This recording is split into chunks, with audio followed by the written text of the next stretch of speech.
She was dismissed by everyone, then takes the spotlight in the most unexpected way, solving a problem that leaves even the smartest minds in awe. This isn't just a story, it's a revolution in silence. What happens when the unnoticed finally stands tall? The answer will have you rethinking what it means to be underestimated.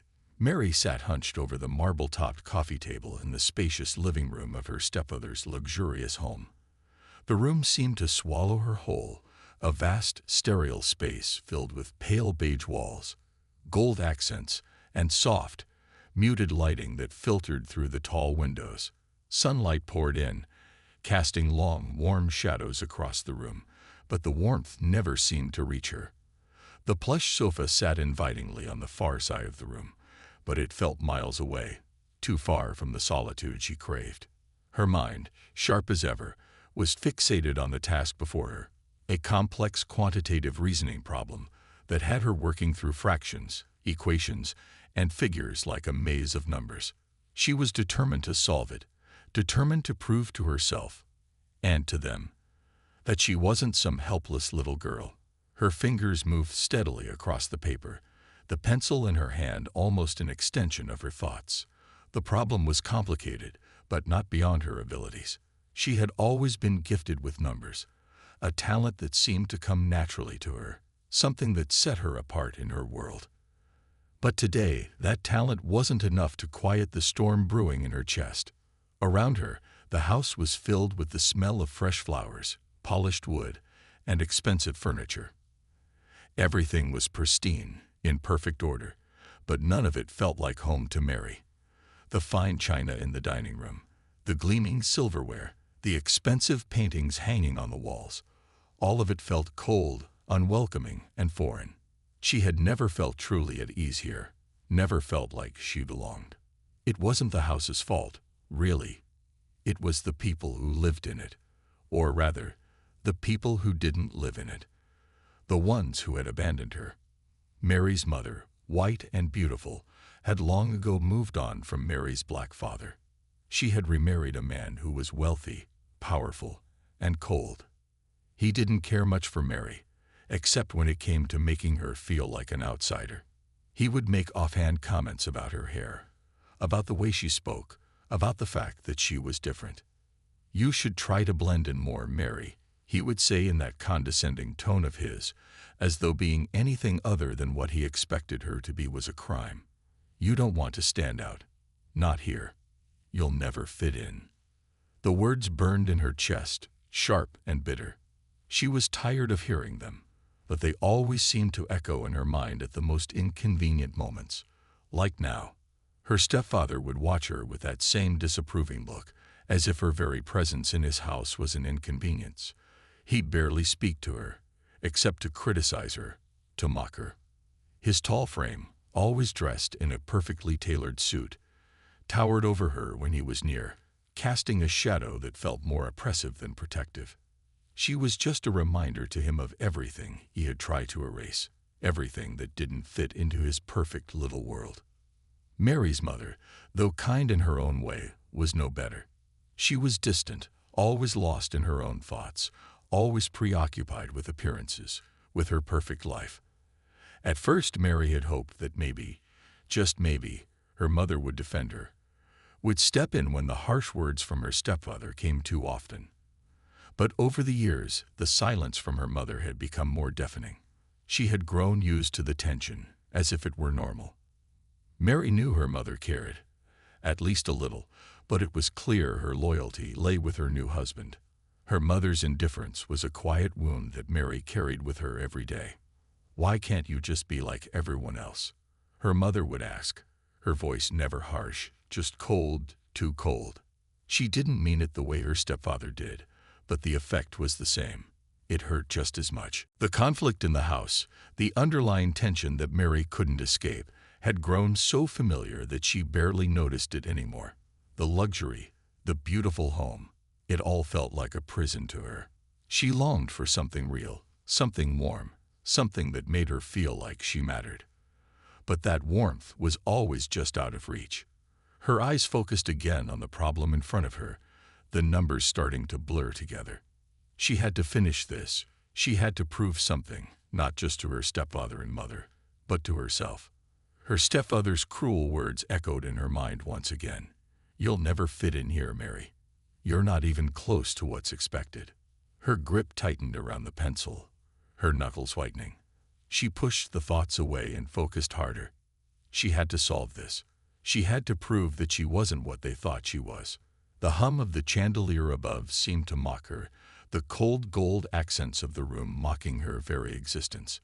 But Mary was not a quitter. She was stronger than they realized, stronger than anyone had ever given her credit for. She wasn't going to let the weight of their expectations hold her down. She was more than that. With a deep breath, she picked up the pencil again, erasing the mistakes she'd made, and refocused on the problem. There was a sense of clarity that washed over her as she worked through each step. One by one, the numbers made sense, the fractions falling into place with perfect precision. As the answer came together, a small, quiet victory blossomed inside her. In this house, with all its beauty and bitterness, this was her one moment of peace. And for now, it was enough. The classroom buzzed with energy as students shuffled in, chattering among themselves. The air smelled faintly of pencil shavings and chalk, and the walls, painted in a dull gray, were adorned with the usual classroom posters, fractions, equations, and motivational quotes that always seemed too bright and hopeful for Mary. She sat at her desk, trying to block out the noise around her. The familiar chatter from her classmates was like a distant hum in her ears as she focused on the lesson ahead. Mrs. Bridget, their teacher, walked into the room, her heels clicking sharply against the tiled floor. Known for her sharp tongue and cold demeanor, Mrs. Bridget had a reputation for picking out students who she believed didn't meet her standards. She had a way of making even the most confident students doubt themselves. Today, it seemed, Mary was her target. The teacher stood at the front of the room, casting a long shadow over the students. "Today," she announced, "we'll be tackling a difficult quantitative reasoning word problem. Only the best students will manage to solve this one. Let's see who's truly up to the challenge." Mary could feel the eyes of her classmates turn toward her. They knew her. She was the quiet one, the girl who didn't speak much in class. While other students laughed and joked, Mary kept to herself, buried in her thoughts. They often whispered behind her back, making comments about how she was just another shy, quiet girl who would never stand out. "Let's see if anyone can crack this," Mrs. Bridget continued, her voice cold. She glanced at the class. Then her eyes flicked to Mary, her lips curling into a smirk. "Mary, why don't you try to solve it? I don't think you'll be able to. It's far too complex for someone like you." The classroom erupted in quiet giggles. Mary's heart raced, the sound of the whispers swirling in her ears. She felt the heat rise in her cheeks, and for a moment, the weight of Mrs. Bridget's words pressed down on her like a heavy burden. "Someone like you." The phrase echoed in her mind, a reminder of everything her stepfather said at home, of how she would never live up to anyone's expectations. But something inside Mary snapped. She wasn't going to let them win. Not now. Not here. With a deep breath, Mary raised her hand. The room fell silent, the other students' whispers turning into stunned looks. "I can solve it," she said, her voice steady, though her palms were slick with sweat. Her eyes locked with Mrs. Bridget's, unflinching. For a moment, Mrs. Bridget's smirk faltered, replaced by a skeptical frown. She clearly hadn't expected Mary to speak up. "Oh," she said, her voice laced with sarcasm. "Let's see, then." She stepped aside, gesturing to the chalkboard. Mary stood slowly, her heart pounding in her chest. The room felt smaller now, all eyes on her as she approached the front of the class. Mrs. Bridget stood with arms crossed, watching her every move like a hawk. The students shifted in their seats, their gazes a mix of curiosity and amusement. But Mary didn't look at them. She focused on the chalkboard, the numbers waiting for her to make sense of them. The problem was a beast, long, complex, full of fractions and variables, a real challenge for anyone. As Mary looked at it, her mind immediately began to race. She could feel the weight of the moment pressing down on her. This was it. This was her chance to show everyone, to prove that she was more than just the quiet girl who sat at the back of the class. This was her chance to prove she wasn't like what they all thought of her. As her chalk hit the board, the sound of it scraping against the surface seemed to drown out everything else. The noise in her mind quieted, and all that mattered was the equation before her, her stepfather's mocking words. "You'll never fit in. You're not even close to what's expected," echoed in her mind, but she pushed them aside. She couldn't afford to think about him, about the coldness in her mother's eyes when she didn't meet her expectations. She had to focus on the numbers. It was a problem involving monkeys and lions, a typical word problem that would leave many students scratching their heads. The task was to figure out how many monkeys and lions there were at the zoo if there were 3 times as many monkeys as lions, and the total of monkeys and lions was 48. With steady hands, she wrote the equation on the board. Let the number of lions be L, and since there were 3 times as many monkeys, the number of monkeys was 3 litters. The total number of monkeys and lions combined was 48, so the equation became L plus 3, L equals 48. L plus 3 litters equals 48. Mary's mind raced, but the numbers felt strangely clear, like pieces of a puzzle falling into place. With each stroke of the chalk, she felt the equation come to life. She carefully combined the terms on the left. 4 L equals 48. 4 litters equals 48. She took a deep breath and, with newfound confidence, divided both sides by 4. L equals 48 fourths equals 12. Her heart raced as she turned to the class, calm but with an unshakable resolve. "The number of lions is 12, she said, her voice firm and steady. "And since there are 3 times as many monkeys, the number of monkeys is 36. The room was silent for a moment. Mrs. Bridget, who had been hovering by the chalkboard, stepped forward, her eyes scanning the numbers. She had expected Mary to falter. She had hoped Mary would get it wrong. But as her eyes moved over the equation, she realized Mary was right. Every step of the way, Mary had been correct. Mrs. Bridget's face turned red as she tried to find something, anything, to say. She was stunned, caught off guard by the brilliance of the quiet girl who had been invisible to her and to everyone else for so long. The class remained still, waiting for the teacher to speak, but Mrs. Bridget couldn't find the words. She had been outsmarted, her assumptions shattered. Whispers started to ripple through the classroom. "She really did it," one student murmured. "She's a genius," another whispered in awe. Mary's heart swelled with pride, but she didn't let herself smile. Not yet. Not while the eyes of her classmates were still wide with shock, still processing the impossible. The girl who had never spoken up, the one who had always been overlooked, had just proven everyone wrong. She had outshone them all, outsmarted the teacher, and stood tall in the process. The teacher's silence stretched on, and Mary knew the moment had shifted. This wasn't just about solving an equation. It was about something far more important, proving to herself, and to everyone watching, that she was capable of greatness. No longer would she be the girl whose brilliance was hidden in the shadows. Her stepfather's cruel words, once so sharp and biting, seemed distant now, fading into the background. Her mother's indifference no longer held the same sting. Mary had found her voice, not just in the classroom, but in herself. She had proven that she was more than what others had believed, and for the first time, she felt the power of her own potential.